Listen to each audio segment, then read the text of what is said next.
The rain had been falling for hours, tapping against the windows like an anxious whisper. The steady rhythm almost comforted me, drowning out the emptiness that lingered in the corners of the house.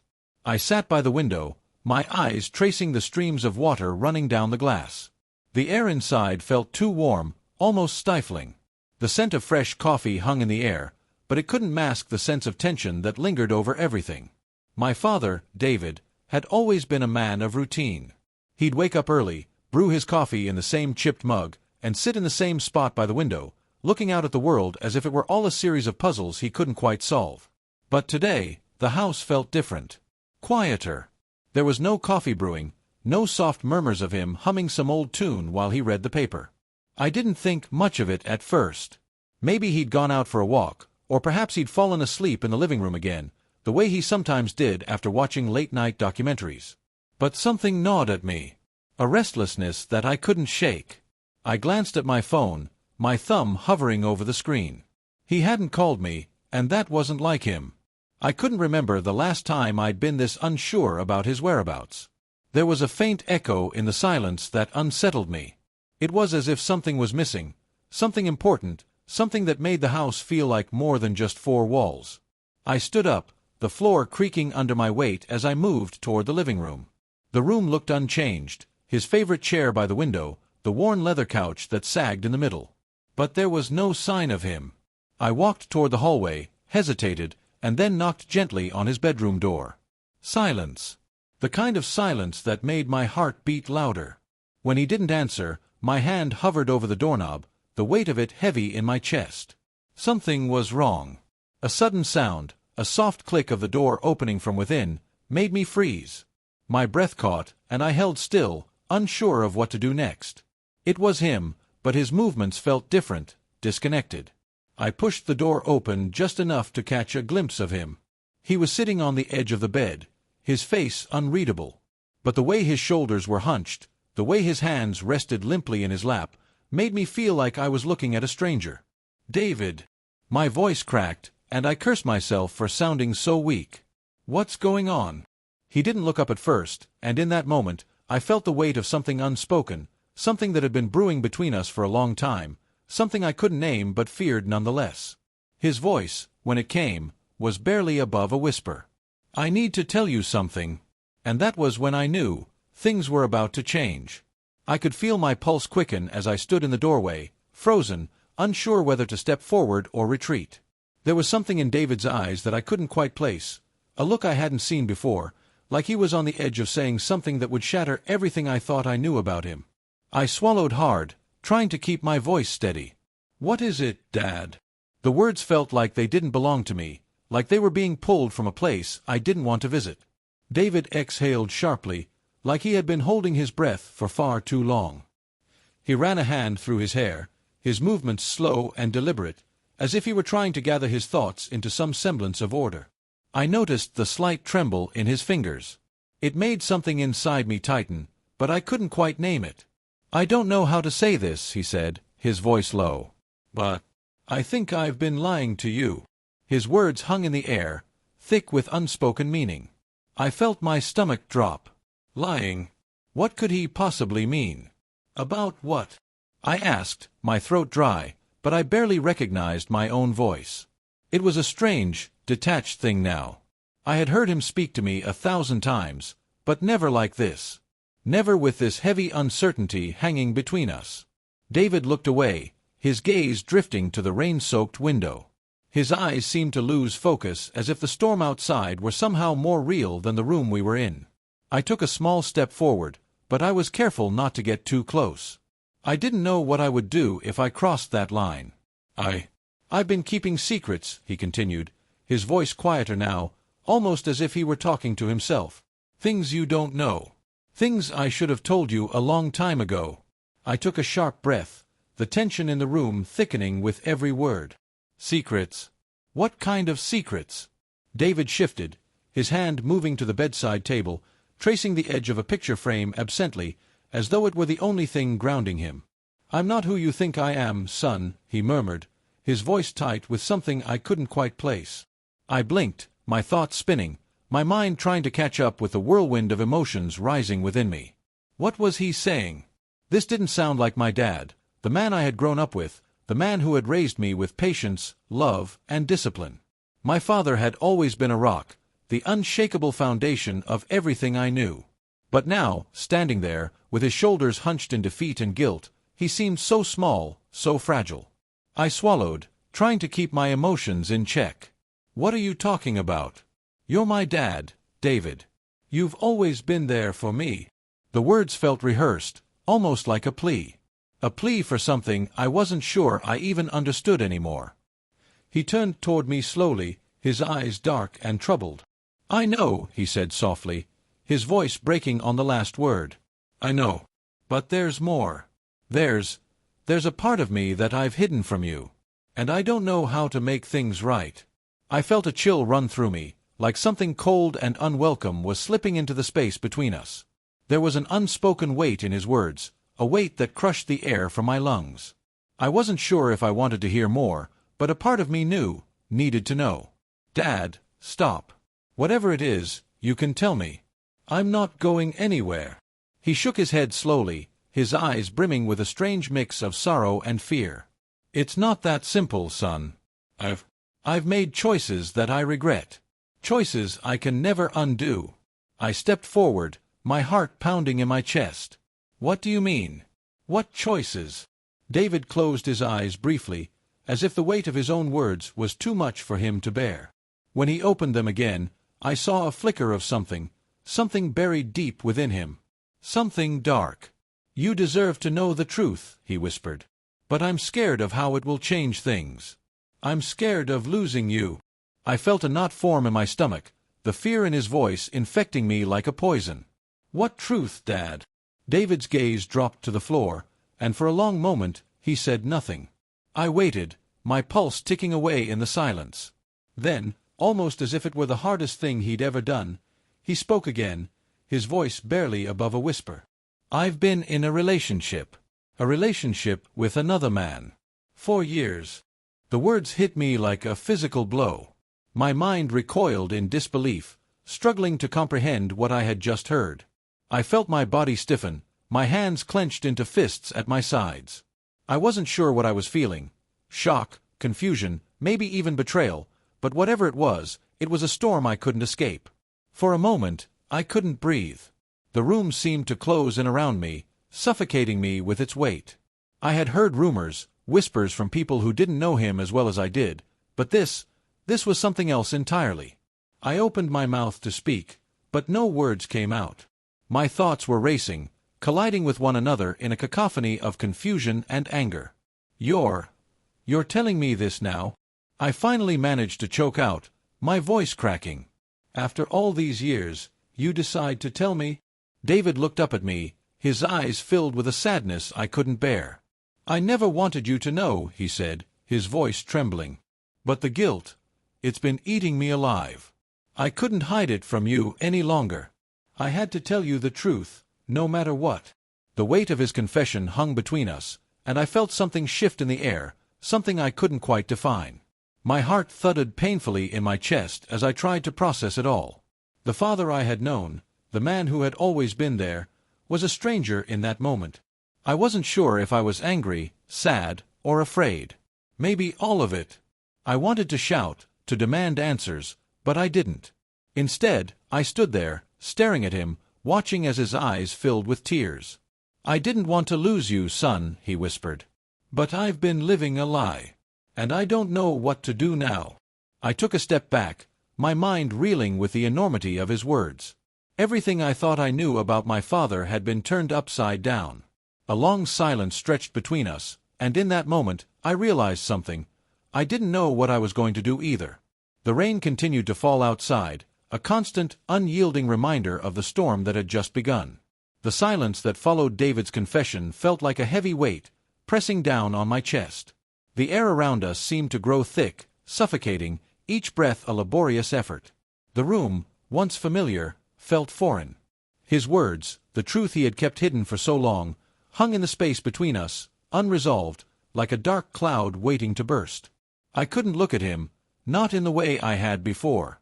My father, the man who had always been my hero, my rock, now seemed like a stranger standing before me.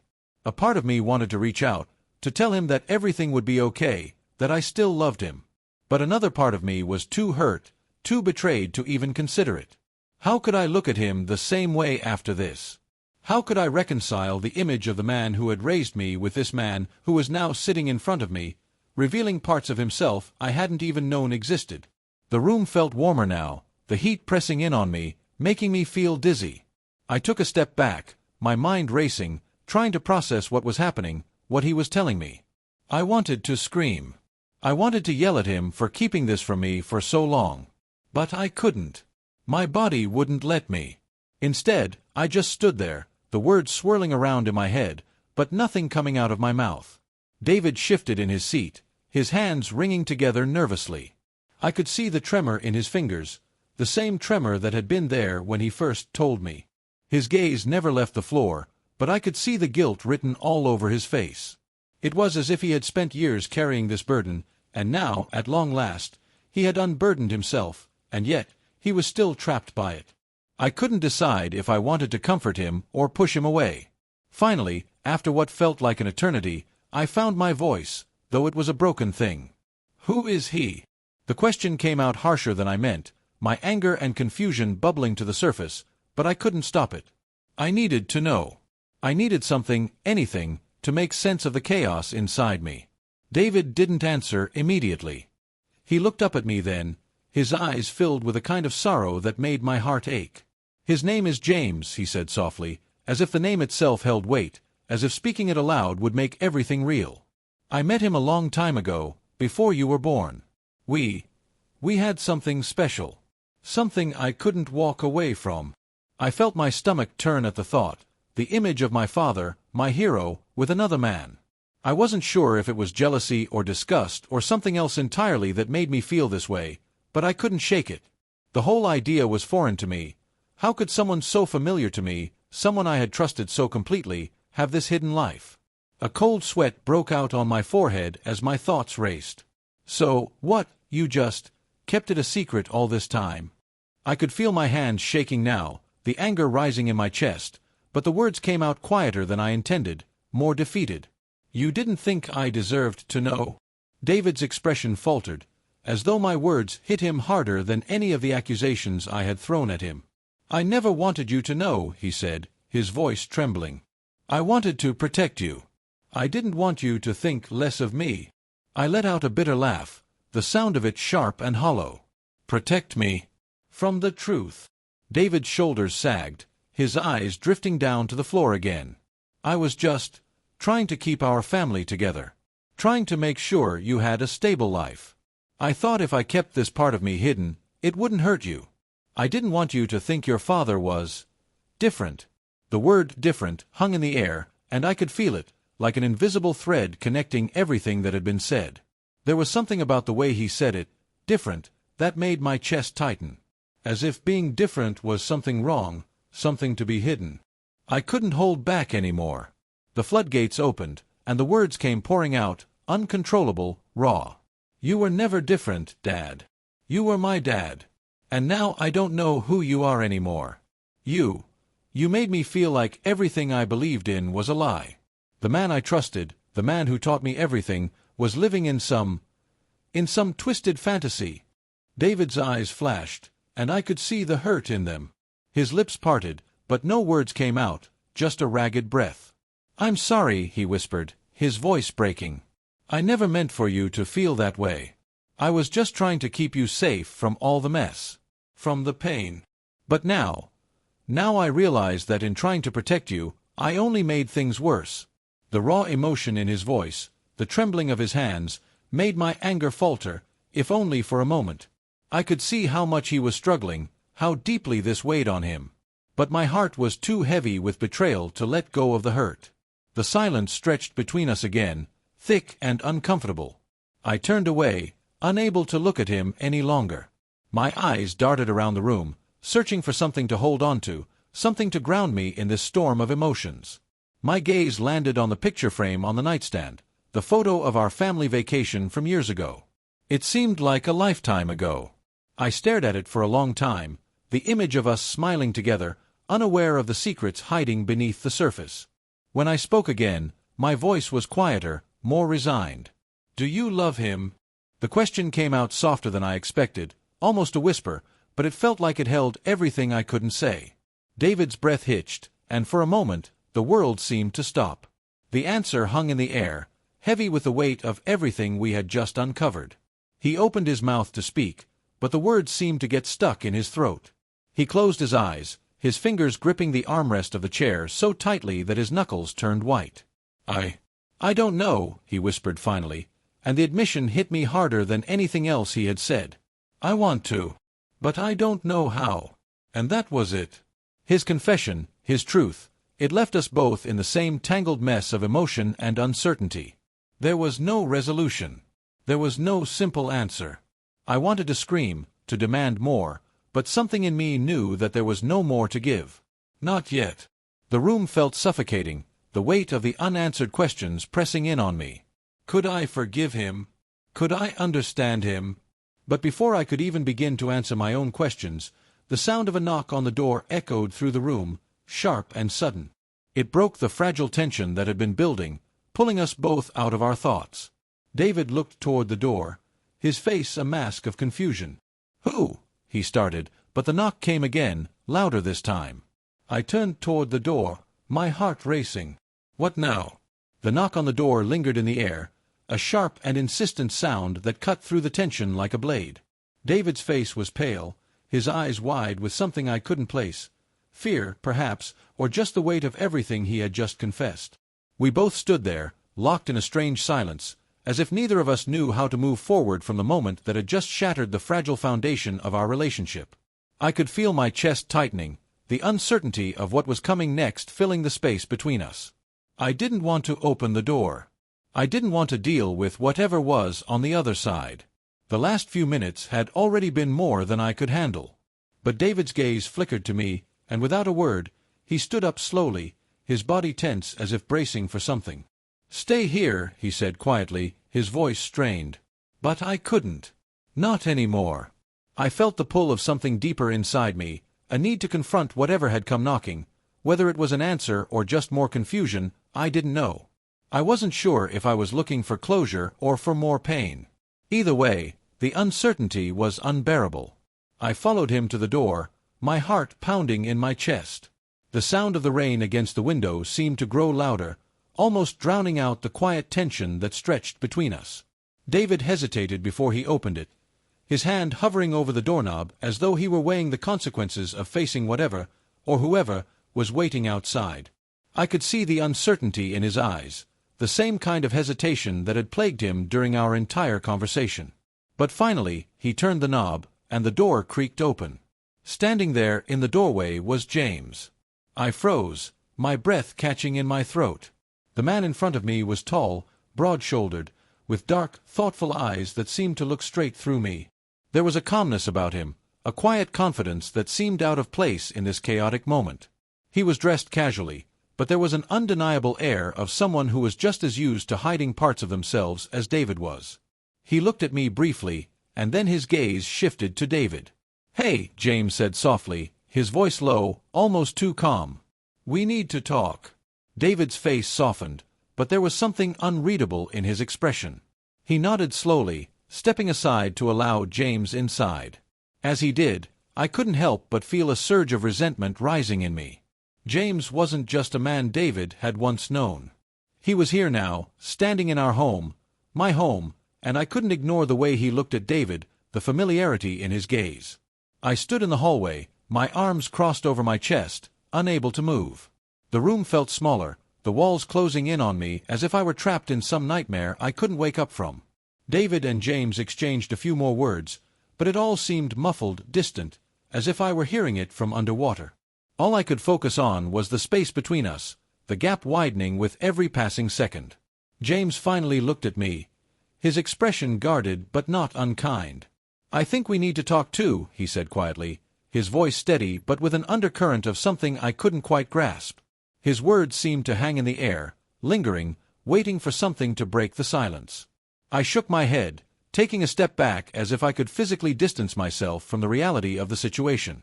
I don't know what to say, I admitted, my voice barely above a whisper. I don't even know what this is. How long has this been going on? Why didn't you tell me sooner? David was silent, his eyes falling to the floor as if he couldn't bear to look at me. I could feel the weight of the guilt and the shame radiating off him, a tangible thing that seemed to press down on both of us. His secret had never felt more like a wall between us, an insurmountable barrier that I couldn't figure out how to scale. I wasn't ready, David finally said, his voice raw. I didn't know how to tell you. I didn't want you to hate me. But you did, I shot back, my voice cracking. You hid this from me. 4 years. You kept me in the dark, and now everything's falling apart, and I'm supposed to just accept it.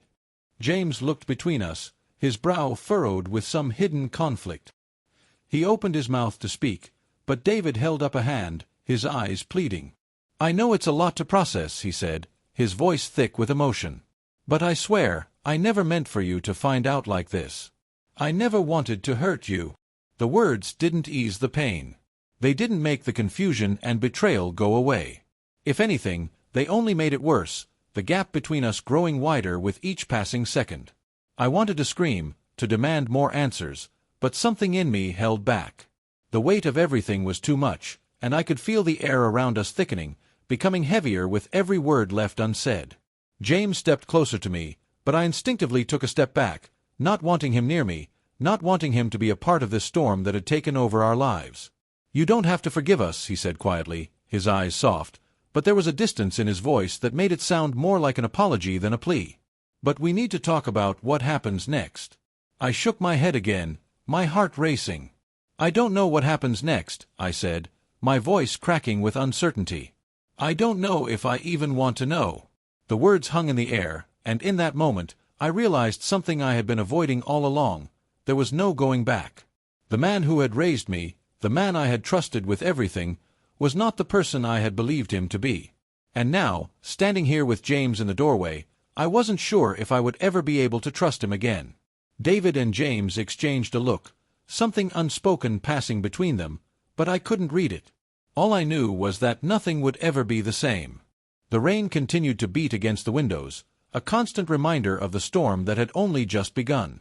And as the seconds ticked by, I couldn't shake the feeling that the worst was yet to come.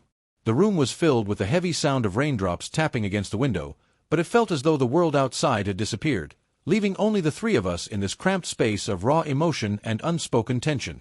David and James stood by the door, their eyes never quite meeting mine, the silence between us like an impenetrable fog. I wanted to say something, anything, to break the suffocating stillness, but the words eluded me. The more I thought about it, the more I realized that whatever I said would never be enough. The damage had been done. David took a step forward, his voice barely above a whisper. I know this is a lot to ask, but can we just talk this through? His eyes were pleading, but I couldn't bring myself to look at him the way I once had. He was asking for something I wasn't sure I could give. Trust had always been the foundation of our relationship, and now that it was shattered, what was left? I shook my head, the weight of the words on my tongue too heavy to speak. What's left to talk about? I asked, my voice sharper than I intended. You've told me everything, and yet, it still doesn't make sense. James shifted uncomfortably, but I didn't look at him. His presence felt like an intrusion, a reminder that there was no room for me in this new reality. I wasn't sure what he expected from me, maybe understanding, maybe forgiveness, but I couldn't give either. Not yet. Maybe not ever. David's face twisted with a mix of guilt and helplessness. Please, he said, his voice breaking. I never meant to hurt you. You have to believe me. I wanted to believe him. I needed to believe him. But there was no easy answer. My mind raced with the thought of what would happen next. What were we supposed to do now? How were we supposed to move forward when everything had been torn apart? I took a shaky breath, trying to steady myself. I don't know if I can forgive you, Dad, I whispered. I don't know if I can even look at you the same way. David's expression faltered, and for a moment, it was as if he aged a decade in the span of a few seconds. He didn't say anything, but I saw it, the fear in his eyes, the dread of losing me. But how could he expect anything different after keeping this secret from me for so long? Just as I opened my mouth to say something else, something that might bring clarity or at least closure, I heard a sharp knock from behind me. This time, louder, more insistent. I turned instinctively, my heart pounding in my chest as the sound sliced through the silence. Who else was there? Who else could possibly be part of this twisted reality we were creating? David's face drained of color, his eyes flicking nervously toward James. I could feel the tension in the room escalate, like a storm just before the lightning strikes. James moved toward the door, but his hand paused on the handle, his fingers trembling slightly. He looked at me, then at David, his expression unreadable. "Do you want me to get it?" he asked softly, his voice carrying an edge of uncertainty. David didn't answer right away. He glanced at me, then at James, as if he were deciding something monumental. I could see the conflict in his eyes. Should he open the door? Should he risk everything again? But what did I want? Was there more to this story that I was still missing? More people who had been part of his secret life? 1,000 questions flooded my mind, but none of them had answers. The world felt as if it were tilting, and I had no control over where it was headed. My eyes burned with unshed tears, but I refused to let them fall. Not yet. Not until I understood what was happening. Not until I understood why this was happening. The door creaked open slowly. I held my breath. And that was when everything changed.